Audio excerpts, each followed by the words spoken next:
사회 감사드립니다. 기도하겠습니다. 고맙고 감사하신 하나님, 오늘 구별된 날, 성결한 날, 우리들의 영과 혼을 이곳에 보내어 주시며 다시 한번 하나님의 자녀로서의 회복의 시간을 허락하신 하나님, 오늘 이 자리에 있는 연인으로 우리의 마음과 생각이 하나님께서 원하시는 정결함을 덧입는 자리가 되게 해주시고, 소망의 하나님, 기쁨의 하나님, 희망의 하나님으로 인해 우리들의 삶 가운데 여유와 기쁨이 흘러넘칠 수 있도록 주여 역사하여 주시옵소서. 이 예배의 주인이 되어주신 성령님을 초대합니다. 함께 연합하여 오늘 이 예배 가운데 천국 잔치의 능력이 나타나게 하여 주시옵소서. 감사드리며 살아계신 예수님의 이름으로 간절히 기도하옵나이다. 아멘. 감사드립니다. 때로는 사랑하는 아내분이 사랑하는 남편에게 굉장히 인생 가운데 심오하고도 철학적인 질문을 가끔씩, 특별히 남편이 아내에게 던지는 빈도보다는 아내가 남편에게 던지는 아주 심오한 철학적인 질문이 있는데, 그 질문이 바로 이것이죠. 인간아 왜 사니? 라고. 아마 웃는 분들은 이미 그 질문을 들어본 것 같아. 저는 애석하게도 아직까지도 못 들어봤거든요. 그 질문 앞에 우리들이 가끔씩 우리가 왜 살고 있나, 참 바쁘게 열심히는 살고 있는데 뭐 때문에 살고 있는가. 우리는 흔히들 좀 넉넉하게 살고 싶고 더 여유롭게 살고 싶은 마음들이 우리 모두에게는 있습니다. 그래요. 이왕이면 조금 더 넉넉하게, 여유롭게, 그리고 좀 반듯하게, 좀 갖추고 살고 싶은 그런 마음들이 있어요. 그런데 그것은 결단코 우리들에게 편리함을 줄 뿐 행복을 보장해 주지는 않습니다. 왜냐하면 주님께서 우리들에게 말씀하셨거든요.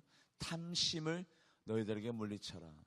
그 탐심을 왜 우리들의 마음 가운데 물리치냐면, 그것을 잡고 있어서 우리가 기쁘고 즐겁고 행복하면 예수님이 탐심을 잡고 있어라라고 얘기할 거예요. 그런데 탐심을 잡고 있어도 누가복음 12장 15절 말씀 화면에 비춰줄 겁니다. 감사합니다. 같이 합독해 보도록 하죠. 시작. 그들에게 이르시되 삶과 모든 탐심을 물리치라. 사람의 생명이 그 소유에 넉넉한데, 사람의 여기에서는 말하는 생명은 행복을 뜻하는 겁니다. 오히려 좀 생명이라고 번역하기보다는 행복이라고 번역하는 것이 더 좋을 뻔했는데, 탐심을 너희들에게 물리쳐라. 사람들의 행복이 그 소유의 넉넉함에 있지 아니하다. 아니나 다를까요? 경제 대국의 자살률이 오히려 후진국보다도 높고, 이 세상에서 나는 가장 행복합니다 라고 스스로 자부하면서 전 세계 행복지수가 가장 높은 나라가 부탄인데, 그 부탄이라는 나라가 잘 사는 나라냐? 히말라야 산맥에 있는 잘 살지 못하는 나라가 가장 행복합니다라고 고백했어요. 그 고백만 미루어 보아도 우리가 탐심이라는 것이 우리들에게 행복감을 주지 못합니다. 그렇다면 우리는 영적인 존재로서, 주님을 사랑하는 성도로서 언제 가장 행복하냐? 저는 행복하고 싶거든요. 이왕 사는 거 기쁘게, 즐겁게, 힘차게, 행복하게 살아가고 싶거든요. 그래서 말씀을 연구했습니다. 어떻게 사는 것이 내 삶 가운데 가장 행복한 삶인가? 그 질문을 계속해서 끊임없이 던지다 보니까 한 가지 결론에 도달되는데, 하나님이 우리를 창조하실 때에 어떠한 마음가짐과 어떠한 과정을 가지고 내가 태초에 하나님으로부터 지으심을 받았는가, 그것의 결론에 도달되게 되어져 있습니다. 왜냐하면 하나님은 우리를 창조하실 때에 하나님은 자기 형상, 하나님의 형상대로 사람을 창조하시되 남자와 여자를 창조하신 연구로 우리는 하나님의 본성을 닮았어요. 외모뿐만 아니라 하나님의 성품과 신품, 하나님의 본성을 닮아서 창조된 연고로 우리가요, 세상 일을 할 때보다, 나의 만족을 위해서 일할 때보다 우리는 원래부터 창조되어질 때 하나님의 모습대로 창조되었기 때문에 하나님의 외재, 내재, 본성, 그 안에 흐르는 성품과 신품대로 우리가 창조됐기 때문에 우리는 언제 가장 행복하냐면 세상에 있을 때보다는 하나님의 품에 있을 때, 하나님의 품에 있을 때보다는 하나님의 명령과 계명을 준행하고 하나님 위해서 살아갈 때 우리는 가장 행복할 수밖에 없는 존재라는 거예요. 할렐루야. 여러분들, 이것은 정말 심오한 대목입니다. 알고 보면 우리가 가장 행복한 순간이 우리는 인정하지 못하던 우리가 지금 믿음이 있던 믿음이 없던, 여러분들의 하나님을 지금 간 믿었던 20년 30년 믿었던 우리가 가장 행복한 순간은 저 경험에도 하나님의 성령님이 강권적으로 찾아왔을 때 형용할 수 없는 평안과 기쁨이 밀려올 때 저의 인생 가운데 가장 기쁨의 순간이었습니다. 죄된 삶을 살아가고 있는 저에게 찾아와 주셔서 하나님의 자녀로 삼아주신 것을 우리는 소명이라고 합니다. 소명. 불러주셨어요. 그리고 우리는 그 소명대로 하나님이 나에게 맡겨주신 뜻이 있어요. 하나님의 뜻. 하나님이 우리를 왜 불렀어요?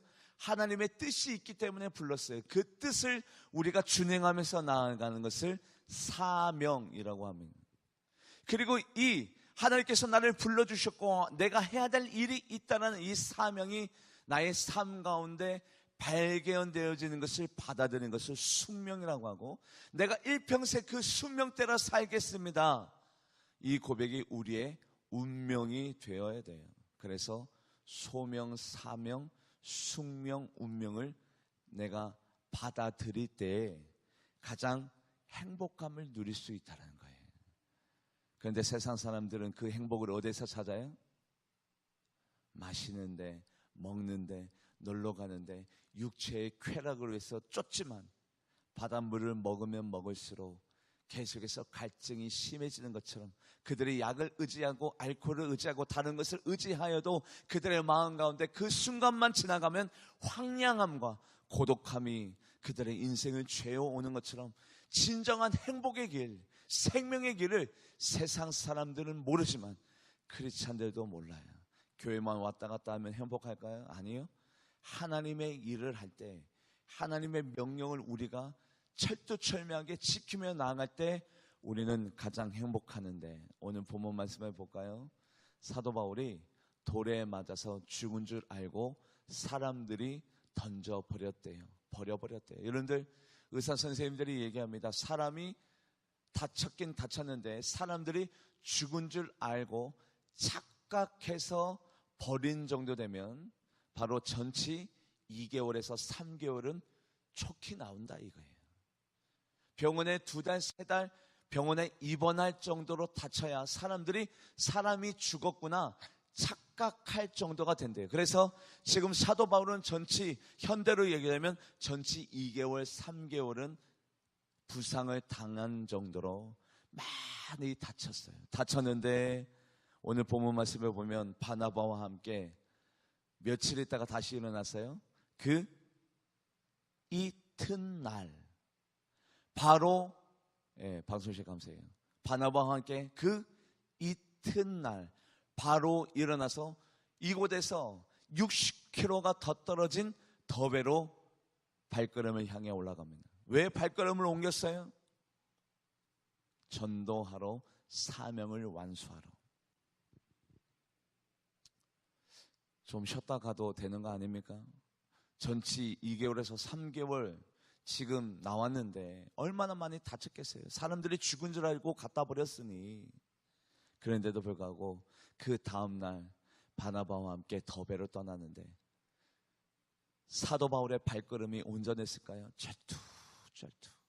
얼굴과 몸에서는 피고름이 나고 다 찢기고 사는, 한 걸음 한 걸음 옮겨갈 때마다 그 걸음걸음이 얼마나 고통스럽고 아픔이 밀려왔겠어요. 그럼에도 불구하고 사도 바울은 그 이튿날 바로 일어나서 더베로 떠나갑니다. 굳이 이렇게까지 해야 될 일이 뭐가 있을까요? 여러분들이 사명을 완성하며 나아가는데 교사 선생님으로, 성가대로, 부엌에서, 주장에서, 안내로, 예배자로, 여러분들의 사명을 완성해 나가는데 어려움이 반드시 있어요.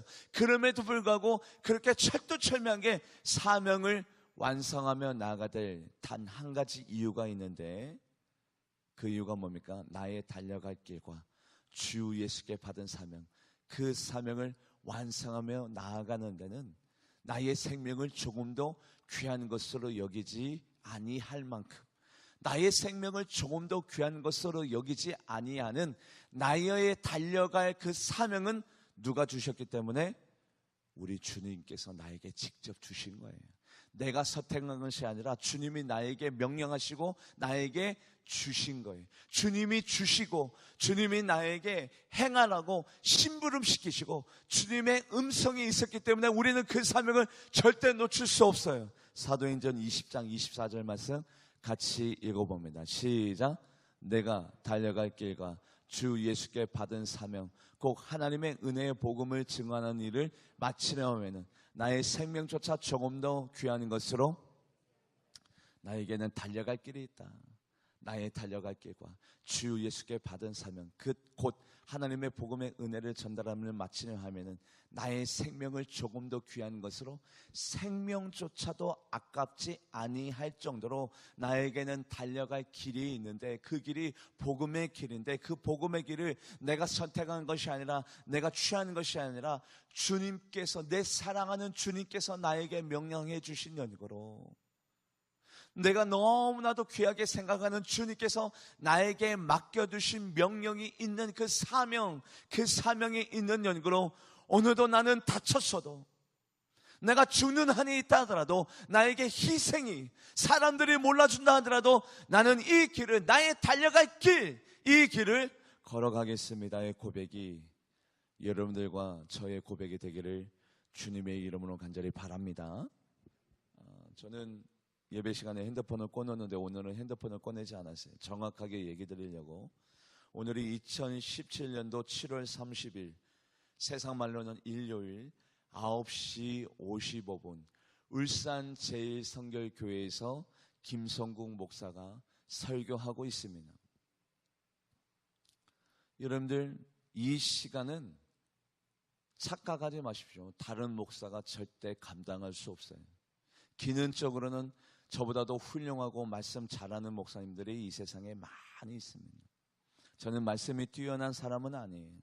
그래서 말씀 기능적으로 따지자면 저보다도 더 훌륭하고 말씀 선포가 능한 사람이 서서 말씀을 전해야 되는데, 왜 이 시간에, 바로 지금도 시간이 지나가고 있는데 2017년도 7월 30일 9시 56분 지금 이 순간에 왜 제가 여러분들에게 말씀을 선포해야 되냐면, 하나님이 저에게 시켰기 때문에, 하나님이 저에게 말씀하여 주셨기 때문에, 이곳에서 말씀을 선포하라고 하나님이 저에게 시켰기 때문에 저 밖에 이 자리를 고수할 수 없는 겁니다. 이 자리는 저만 완성할 수 있는 사명의 자리. 한 가지 예를 들어볼까요? 성가대가 있습니다. 엘토 자리가 비었습니다. 하나님이 그에게 명령합니다. 네가 엘토 자리를 채워라라고 명령합니다. 그런데 더 잘하는 사람이 있어요. 나보다도 더 엘토를 유능하게 잘 감당할 사람이 있습니다. 그러나 예수 그리스도의 뜻은 누구에게? 자기에게 있었던 연고로 저 빈자리는 누구만 채울 수 있는 빈자리예요? 나만 채울 수 있는 자리예요. 여러분들, 사명이라는 것이 내가 하다가 힘들면 내려놓고 나 말고 다른 사람들이 더 잘할 수 있는 사람이, 더 훌륭한 사람이 채우는 자리가 사명의 자리가 아니라, 이 자리는 이 세상의 70억 인구 중에 나만 메꿀 수 있고 나만 완성할 수 있는, 예수님이 나에게만 명령했기 때문에 나만 그 자리를 고수할 수 있는 사명의 완성자가 이 세상에는 단 한 명밖에 없다는 사실을 여러분들 믿으기를 주님의 이름으로 간절히 축원드립니다. 한 명밖에 없어요. 한 명밖에. 요나라는 사람이 있습니다. 그 요나라는 사람에게 하나님께서 너는 니느웨로 가서 복음을 전해라. 그런데 요나가 다시스로 갔어요. 제가 하나님이라면 네가 나의 명령을 버렸는다. 그래, 너 일하지 마. 너는 너의 인생을 살아가라. 저주받을 인생아. 다른 사람을 세우실 수 있는 분이 바로 하나님이십니다. 하나님이 능력이 있는데 사람이 없어요? 니느웨에 가서 복음을 전파할 사람이 없어요? 아니잖아요. 그런데도 왜 하나님은 요나에게 물고기를 준비하시고 3일간 회개 기도를 시키시고 다시 한 번 더 요나를 세워서 야 니느웨로 가라. 왜 니느웨로 가라는 것을 왜 요나만 집착하십니까? 그리고 난 다음에 요나가 말씀을 전파하는데 계속해서 끊임없이 불평합니다. 그랬더니 하나님께서 뭘 또 준비하셨어요? 호박잎을 준비하셔서 그때 따가로운 햇빛에 가려졌다가 다시 벌레를 먹게 했다가 불평했다가 원망했다가 야 깨달아라.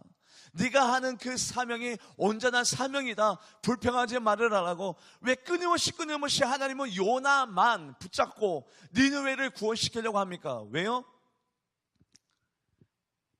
니느웨는 요나에게 맡겨두신 땅이기 때문에 그래요. 니느웨를 구원할 사람은 더 많은 사람들이 있었겠죠. 더 좋은 사람이 있었겠죠. 그런데 하나님은 요나에게 명령이기 때문에 요나가 그 사명을 완성하지 않으면 그 사명은 이루어질 수 없는 사명이 되어지는 거예요. 내가 그 자리에 있어야 하나님이 나에게 명령했기 때문에 하나님이 반드시 70억 이 지구 인구 중에 나에게 말씀하신 연구로 내가 그 사명을 완성해야 그 사명은 온전히 성취가 될 수 있는 거예요. 기능적으로는 저보다 요나보다 여러분들보다 더 뛰어나고 훌륭한 사람이 있겠지만 하나님의 뜻은 누구에게? 나 자신 한 명에게 있기 때문에 그 사명은 나만이 완성할 수 있는 거예요. 여러분들의 책임감을 가지고 이 자리는 나만 할 수 있다. 이 자리는 하나님이 나에게 맡겨주신 자리다. 하나님이 나에게 지명해서 이 자리를 이루라고 하나님이 나에게 명령해 주셨다는 자부심과 책임감을 가지고 여러분들이 사명을 완성하며 나아가기를 주님의 이름으로 간절히 바랍니다. 저는 그런 사명감을 가지고 이 자리에 섭니다. 저만이 이 자리를 고수할 수 있고 여러분만이 우리 유초등부, 우리 주일학교, 유치부 선생님의 일을 여러분들만이 감당할 수 있어요. 하나님이 그렇게 콜링 불러주셨고 소명감과 사명감을 하나님이 주셨기 때문에 그래요. 그래서 사명을 완성하며 나가는데 여러분들 날마다 기분 좋게 완성할 수 있습니까? 때로는 아이들이 상처를 주기도 해요. 때로는 교사 선생님들이 여러분들의 힘을 빼놓기도 해요. 어려움이 없는 사명 없어요. 어려움이 다 있습니다. 제가 늘 싱글싱글 생글생글 웃고 있지만 행복해 보입니까? 행복합니다. 그런데 어려움은 있어요. 어려움이 있지만 행복할 뿐이에요. 어려움이 없기 때문에 행복한 것 아닙니다. 저는 다 이렇게 듣게 돼요. 여러분들의 말도 듣고 안 좋은 얘기도 듣고 칭찬의 말도 들어요. 그런데 그것이 내 행복 지수에 영향을 주지는 못해요. 왜냐하면 사명만 감당하면 그것으로 족하고 행복합니다. 사람들이 오해하든 곡해하든 알아주든 알아주지 아니하든 나를 의심하든 그것은 상관이 없어요. 왜냐하면 하나님이 심판하시지 사람이 심판하는 건 아니잖아요. 여러분들 오늘도 여러분들을 점수 매기시는 분은 사람의 말이 아니라 하나님이 공명정대하게 여러분들의 그 사명의 표를 가지고 점수 매기고 있기 때문에 사명은 힘들어도 억지로라도 어거지로라도 사명을 완성하며 나아가야 되는데 말씀을 읽어볼까요? 고린도전서 9장 17절 고린도전서 9장 17절 말씀 읽어봅니다. 시작. 내가 내 자유로 이것을 행하면 상을 얻으려니와 내가 자유로 아니한다 할지라도 나는 사명을 여러분들이 스스로 기쁨 가운데 자의로 그거는 내 스스로 사명을 완성하는 겁니다. 능동된 마음으로 기쁨의 마음으로. 그런데 내가 자의로 하지 아니한다는 건 뭐예요? 끌려가면서 억지로라도 사명을 완성하는 것이 그게 맞다. 내가 기쁘게 즐겁게 사명을 완성하는 것도 귀한데 내가 힘들어도 어려워도 억지로라도 사명을 완성하는 것이 사명을 완성하지 아니하는 사람보다 더욱더 귀하다라고 사도 바울은 이야기하고 있습니다. 그렇다면 사명은 어떻게 발견이 되어지는 거냐? 제가 한 여성을 소개할까 합니다. 이분의 인생을 여러분들이 한번 들어보세요. 1954년 미국 출생, 까만 피부를 가지고 있고 100kg가 넘는 몸매의 소유자, 결혼하지 않는 부모님 사이에서 태어났고 9살 때 사촌 오빠로부터 성폭행을 당하고 14살 때 아이를 가졌다가 14살 때 아이를 잃어버렸어요. 아이가 그만 죽어버렸습니다. 계속해서 끊임없이 친척들이 학대하고 성적인 폭력을 당했고, 이 사회는 피부가 까만 흑인에 대한 편견 속에서 이 사람은 자라나게 됩니다. 이 사람이 오프라 윈프리라는 분이에요. 그런데 이분이 결국에는 큰 성공을 거두게 되는데, 이분의 영향력이 얼마나 큰지 토크쇼에서 제가 어느 고아원을 갔다 왔습니다. 아이들이 참 이쁘고 해 맑더군요. 한마디만 던지면 그 다음날에 그 고아원에 우리나라 돈으로 보통 10억에서 15억 도움의 손길이 머무를 정도예요. 이 여자가요, 어떤 책을 제가 읽었는데 감명 깊게 읽었습니다라면 그 책이 무명의 책이었지만 그 다음날 서점에서 바로 베스트셀러에 등극할 만큼 미국인에게 영향력을 미치는 10대 인물 중에 한 사람이 되었는데, 이 사람이 어떻게 유명하게 됐느냐? 가진 모든 어려움을 겪었잖아요. 성적 학대, 인종차별, 부모님도 몰라요. 아이도 잃어버렸어요. 가난해요. 몸매는 뚱뚱해요. 모든 안 좋은 것들 속에서 사람들이 이 사람에게 찾아와 대화를 하다 보니까 오프라 윈프리라는 사람은 어떤 경험을 했어요? 이 세상에 갖은 고통과 아픔을 경험했던 연고로 이 다른 상담하는 사람들에게 나도 그러한 일을 겪었는데, 나도 그런 아픔이 있었는데, 나도 그런 고통이 있었는데, 자기 자신은 이미 다 경험한 바라. 그래서 멋들어진 상담을, 진정으로 상담하는 사람의 그 마음의 그 중심간에는 그 아픔을 오프라 윈프리는 헤아릴 수 있었던 거예요. 왜냐하면 본인이 다 경험했던 아픔과 상처이기 때문에. 그래서요, 오프라 윈프리랑 상담했던 모든 사람들은 다 속이 후련해져요. 시원해요. 진정으로 이 사람은 나의 아픔을 이해하고 있는 사람이구나 상담하는 사람들이 느껴요. 그러다 보니까 그것이 입소문으로 다가가고, 한번 다른 사람들과 대화하고 상담하는 작은 라디오 프로그램을 한번 운영해 보는 건 어떻겠습니까? 그래서 라디오 프로그램을 운영하는데, 청취자 여러분들이 저는 이런 고민이 있습니다, 저런 고민이 있습니다, 고민을 얘기하는데 제가 다 경험해 봤는데 이것은 이렇게 하는 게 좋습니다, 저렇게 하는 것이 좋습니다, 일일이 다 얘기하다 보니까 이 사람이 어느새 유명한 사람이 되어서 오프라 윈프리 쇼, 텔레비전에서 이 쇼를 하는데, 적어도 이 쇼가 방영됐다면 약 2천만 사람들이 그 쇼를 다 본대요. 그 사람이 예수님을 만나게 되고, 그리고 그의 사명이 발견되어져서 사명은 이런 것입니다라고 책을 써냈는데, 여러분들에게 잠깐 소개할까 합니다. 남보다 더 가졌다는 것은 축복이 아니라 사명입니다. 오프라 윈프리가 얘기해요. 내가 남보다 무언가를 더 가지고 있고 내가 남보다 더 잘하는 것이 있다라면 그것은 우연히 하나님이 나에게 주신 것이 아니라, 그것은 축복이 아니라 그 남은 것, 내가 더 많이 가져 있는 것, 남들보다 더 훌륭한 것 가지고 하나님 영광 위에 하라고, 하나님 영광 위에 쓰라고 나에게 맡겨두신 사명이다.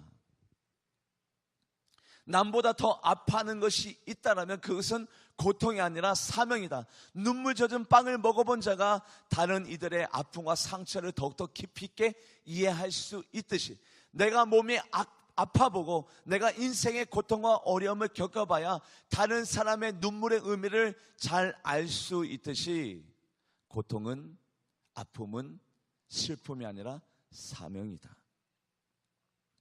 남보다 더 설레이는 꿈이 있다면 그것은 망상이 아니라 사명이다. 나에게는 비전이 생깁니다. 꿈이 생깁니다. 다른 사람들은 어떤 것을 바라봐도 설레이는 마음이 없는데 나는 예배 시간에 너무 설레입니다. 나는 아이들을 바라보면 너무 마음에 기쁘고 소망이 생깁니다. 아이들과 함께 있으면 시간이 어떻게 지나가는지 잘 모릅니다. 나는 성가대에서 찬양 연습만 하고 있으면, 성가대만 바라보고 있어도 내 마음에 기쁨이 있습니다. 내 마음 가운데 기쁨과 비전이 세워지면 그것은 망상이 아니라 사명이다. 남보다 더 부담이 되는 것이 있으면 그것은 아픔이 아니라 사명이다. 빈자리를 보면 다른 사람은 괜찮은데 나는 부담이 됩니다. 오래된 의자를 바라보면 다른 사람들은 괜찮은데 나에게는 부담이 됩니다. 그 의자를 교체하고 싶습니다. 교회에서 오래된 물건을 보면 다른 사람은 괜찮은데 나에게는 부담이 됩니다. 왜냐하면 나는 그 물건을 교체해야 내 마음 가운데 기쁨이 생길 것 같습니다. 그것은 부담이 아니라 사명이다. 누가 얘기했어요? 오프라 윈프리가 얘기했어요. 여러분들, 사명은 이렇게 내가 많이 가진 것, 내가 아파하는 것, 내가 비전이 세워지는 것, 심지어는 내가 부담스러운 것이 사명으로 발견되어집니다. 어떤 한 분이 얘기했죠. 빈자리가 그렇게 가슴 아프게 느껴지더래. 부담이 옵니다. 사명이에요. 그 사람이 결국에는 전국의 전도왕이 되었고, 어떤 분은 목회자의 가정을 바라보면서 그렇게 목회자를 돕고 싶어요. 사명이. 어떤 분은 중국 땅을 바라보면서 중국 땅에 가고 싶어요. 어떤 사람은 예루살렘으로 가고 싶어요. 사명이에요. 선교의 사명이 있기 때문에 그래요. 이 죽어져가는 이 나라를 바라보면서 기도하고 싶어요. 국가에 대한 기도의 사명이 있기 때문에 그래요. 누구나가 다 나라를 위해서 기도하는 건 아닙니다. 사명이 있기 때문에 그럽니다. 그런데 흔히들 사명을 착각해요. 내가 좋아하는 것을 하는 것을 사명이라고 여기지만 큰 교회 어떤 장로님이 은퇴합니다. 모든 성도님들이 존경합니다. 그 장로님이 최선을 다했어요. 열심을 다했어요. 그래서 마지막 은퇴 전날에 장로님, 목사님께서 부탁합니다. 오늘 은퇴식을 하게 되는데 장로님 간단하게 2, 3분 교회를 위해, 성도님을 위해서 연설을 해주시면 좋겠습니다. 부탁을 받았어요. 그러고 난 다음에 당일날, 은퇴하는 날 연설문을 가지고 연설을 하는데 그 장로님께서 성도님들에게 이렇게 말씀하십니다. 성도님들, 저는 실패한 장로입니다. 성도님들이 눈이 커졌어요. 저렇게 존경스러운 장로님이, 매사에 최선을 다하신 장로님이 왜 저렇게 말씀하실까? 장로님이 말씀하십니다. 저는 제가 좋아하는 것만 했어요. 목사님이 말씀하시는 것, 내가 싫은 것들, 내가 생각해서 내가 하고 싶지 아니하는 것들은 절대 하지 아니하였습니다.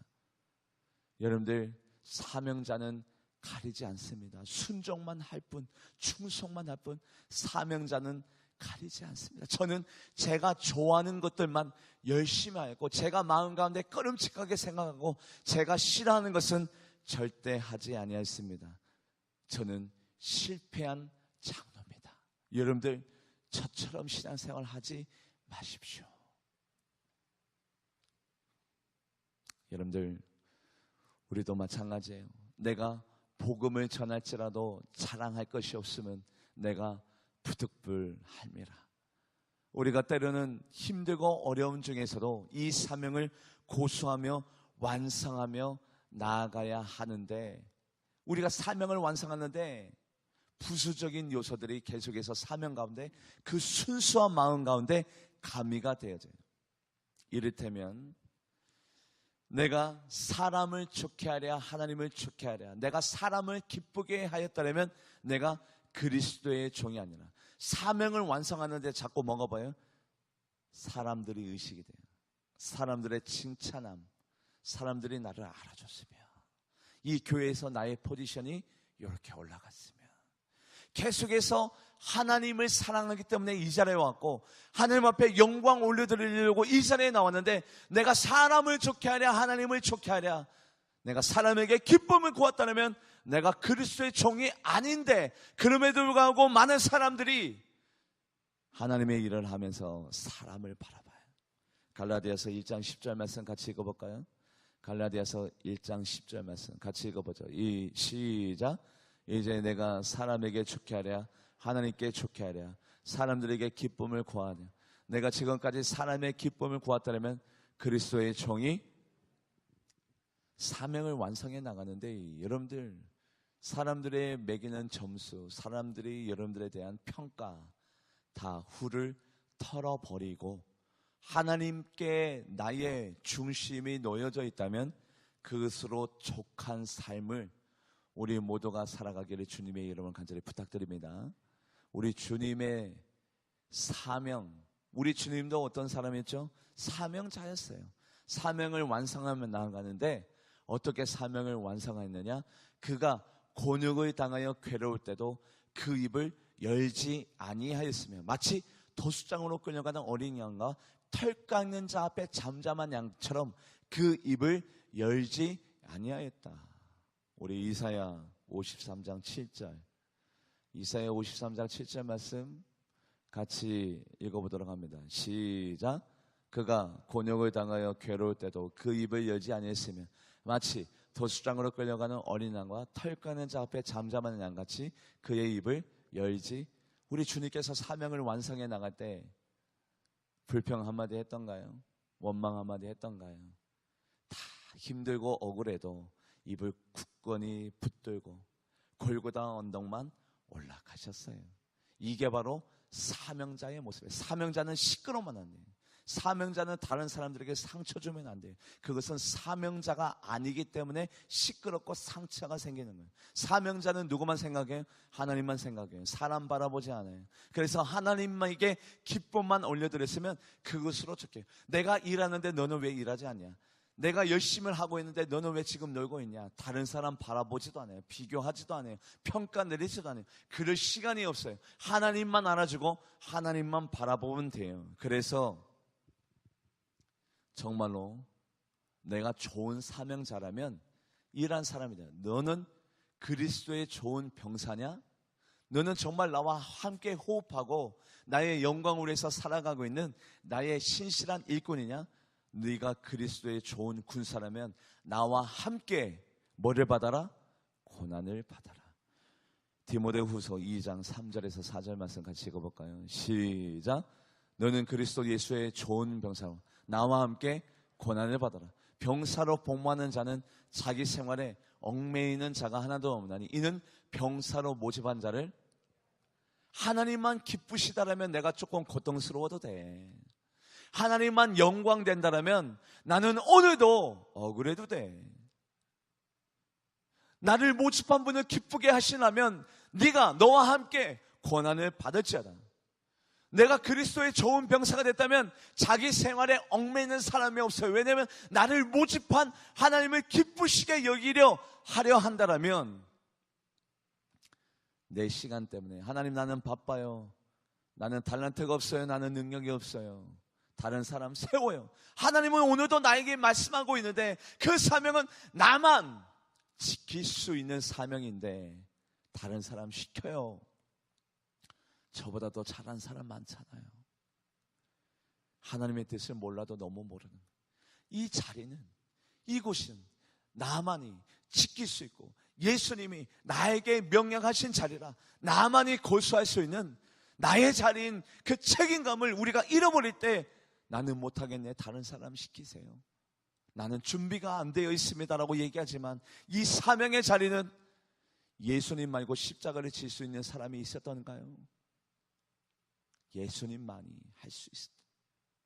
이 자리에 누구나 서도 됩니다. 다른 사람이 더 은혜를 끼칠 수 있는 훌륭한 목사님이 있지만 지금 적어도 이 시간에는 2017년도 바로 이 시간에는 저만이 지킬 수 있는 자리에 있는 거로 여러분들도 오늘도 사명을 통해서 일해 나가기를 주님의 이름으로 간절히 축원드립니다. 우리 방송실 제가 PPT 드렸는데 어떤 한 목사님을 여러분들에게 소개할까 해요. 저분의 이름이 한홍 목사님. 굉장히 유명하신 목사님입니다.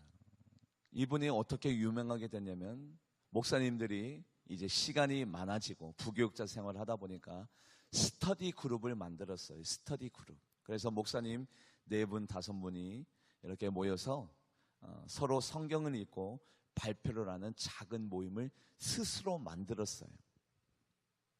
스스로 만들었는데 이제 한 주씩 돌아가면서 발표를 합니다.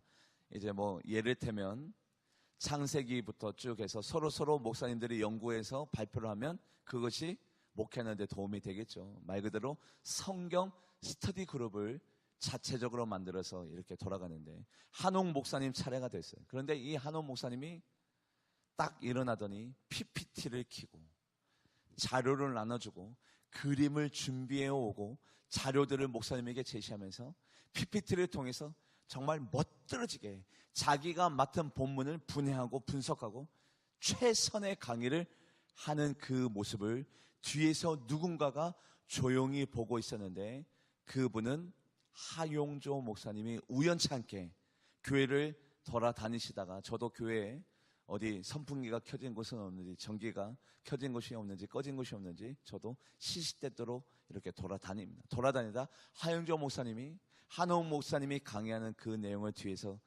보고 있었던 거예요. 그러고 난 다음에, 강의가 끝나고 난 다음에 여러분들 4명 5명 목사님이 모여서 자체적으로, 누가 무슨 학교에서 평가 내립니까? 점수 매깁니까? 그냥 서로 영적인 생활을 위해서 발표하는데 뭘 그렇게 밤새도록 일주일 내내 꼬박꼬박 그 시간을 위해서 준비했대. 철두철미하게. 그 모습을 하용조 목사님이 뒤에서 보고, 오늘 강의 정말 대단했다고, 정말 훌륭한 강의라고, 은혜 받았다고 하면서 일주일 뒤에 연락드리겠다고 하고 가시더란 겁니다. 그러고 난 다음에 일주일 뒤에 하용조 목사님한테 한옥 목사님, 무명, 어떤 교회 부목사, 무명으로 있었던 한옥 목사님에게 전화를 겁니다. 이보게, 원래 내가 가야 될 자리인데 내가 느끼기에는 나보다 당신이 가서 그 강의를 해줬으면 참 좋겠네. 하용조 목사님이 부탁합니다. 알겠습니다. 가겠습니다. 어떤 자리입니까? 대통령이 명령해가지고 한국 국제 경영자 최고 과정 기업의 회장, 부회장, 총수들이 모이는, 한국에서 내놓으라는 기업, 여러분들이 한국에서 내놓으라는 기업 아시죠? mon성 그 모든 회장, 부회장들이 모여서 한국 최고 지도자, 경영자 과정, 그 과정을 대통령이 명령해서 만들어 놓은 자리고, 앞에 강사가 누가 왔다 가냐면 김대중 대통령이 강의하고 갔대. 그 자리를 한옥 목사 보고 가라는 거예요. 종교인 중에 한 명을 선택해서 모시려고 했는데 하용조 목사님이 나보다 이 사람이 가는 것이 낫겠다라고 저 사람을 보냅니다. 한옥 목사님 가서 강의했는데, 그 다음부터 각 대기업에서 회장, 부회장, 총수들, CEO들이 강의를 들었는데 마음에 쏙 들었나 봐요. 그래서 그때부터 전 한국에 있는 기업을 강의를 통해서 돌기 시작합니다. 그래서 한옥 목사님의 이름이 알려지고, 한옥 목사님이 개척해서 나가니까 이미 바운더리가 형성되잖아요. 유명한 사람이 됐잖아요. 개척하자마자 1년 만에 1000명이라는 성도님들이 교회로 몰려왔어요. 그러나 다음에 강의한 내용을 책으로 편찬했는데 책의 이름이 거인들의 발자국. 혹시 저 책을 읽으신 분이 있습니까? 박식하시네요. 저 책은 아무나 못 읽는 책인데. 여러분들, 한옥 목사님이 어떻게 유명하게 되세요? 그 작은 스터디 그룹에서 점수 매기는 자리도 아니고 무슨 평가 매기는 자리도 아니고 그냥 3명, 4명, 3, 4, 5 모여서 같이 그냥 그룹 토의하는 그 사람들이 모였는데 뭘 그렇게 일주일 내내 밤새도록 준비하냐고요. 그 모습을 하나님이 보고 계셨고 하용조 목사님이 보고 계셨어요. 여러분들이 유치부 아이 한 명을 놓고도 말씀을 선포할 때 떨리고 두려운 마음으로 선포하시고, 여러분들이 내 일이라면 설렁설렁 해도 돼요. 하나님의 일이라면 무엇보다도 사랑의 마음을 가지고 최선을 다하십시오. 하나님의 일이기 때문에 최선을 다하다가 사람들에게 상처 주지 말고, 이것은 큰 실수입니다. 최선을 다하되 사랑의 마음을 가지고 최선을 다하며 나가면 여러분들이 피스메이커가 되어져서 다른 사람들에게 기쁨과 행복감을 주면서 하나님 앞에 영광 올려드리는 사명자로 여러분들이 살아갈 때 여러분들의 인생이 가장 큰 기쁨을 누리고 행복감을 누릴 줄 믿습니다. 그 사명자가 바로 여러분들과 제가 되기를 주님의 이름으로 간절히 축원드립니다. 기도하도록 하겠습니다. 하나님 감사해요. 나보다 훌륭한 사람 많습니다. 인정합니다. 말씀 뛰어난 사람 많습니다. 인정합니다. 저보다도 더 하나님이 사랑하시는 분들도 많습니다. 인정합니다. 그런데 적어도 이 순간에 우리를 이 자리로 자리매김하시고 명령하시고 그 일을 감당하라고 하시니 그것은 나의 일입니다. 나만이 준행할 수 있고 나만이 성취할 수 있는 사명의 자리로 하나님께서 우리를 불러주셨습니다. 주여, 최선을 다해 하나님 앞에 영광 올려드리는 우리 모두가 되게 하여 주시옵소서. 감사드리며 살아계신 예수님의 이름으로 간절히 기도합나이다. 아멘.